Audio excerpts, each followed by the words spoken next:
അങ്ങനെ കാത്തിരിപ്പിനൊടുവിൽ ഡിറ്റക്റ്റീവ് ഉജ്ജ്വലൻ എന്ന ചിത്രത്തിന്റെ ആദ്യ ഷോ ഇപ്പോൾ കേരളത്തിലെ വിവിധ തിയേറ്ററുകളിൽ അവസാനിച്ച് ചിത്രത്തിന്റെ ആദ്യ റെസ്പോൺസ് ഒക്കെ പുറത്തുവന്നുകൊണ്ടിരിക്കുകയാണ്. ആ ഒരു അപ്ഡേഷനാണ് ഇന്നൊരു വീഡിയോ ഭാഗത്ത്.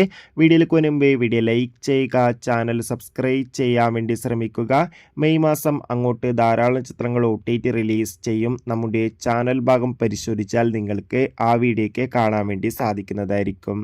ധ്യാൻ ശ്രീനിവാസ്, ഷിജു വിൽസൺ എന്നൊക്കെ പ്രധാന കഥാപാത്രങ്ങളായി ഇന്ന് റിലീസിനെത്തിയ ചിത്രമായിരുന്നു ഡിറ്റക്റ്റീവ് ഉജ്ജ്വലൻ. എല്ലാ സിനിമാ പ്രേമികളും ഒരേപോലെയായിരുന്നു ചിത്രത്തിൻ്റെ റിലീസിനായി കാത്തിരുന്നത്.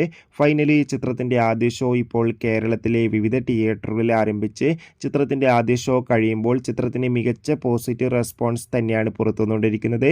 ചിത്രം മികച്ചൊരു കോമഡി ഇൻവെസ്റ്റിഗേഷൻ ത്രില്ലറാണെന്നും ചിത്രത്തിൽ നമുക്ക് ധ്യാൻ ശ്രീനിവാസന്റെ മികച്ച അഭിനയവും മികച്ച കോമഡി രംഗങ്ങളും കാണാൻ വേണ്ടി സാധിക്കുന്നുണ്ടെന്ന് റിപ്പോർട്ടുകൾ സൂചിപ്പിക്കുകയാണ്. കാത്തിരിക്കാം കൂടുതൽ അപ്ഡേഷൻ അറിയാൻ വേണ്ടി. അടുത്തൊരു വീഡിയോയിൽ കാണുമ്പോൾ ഏവർക്കും ബൈ.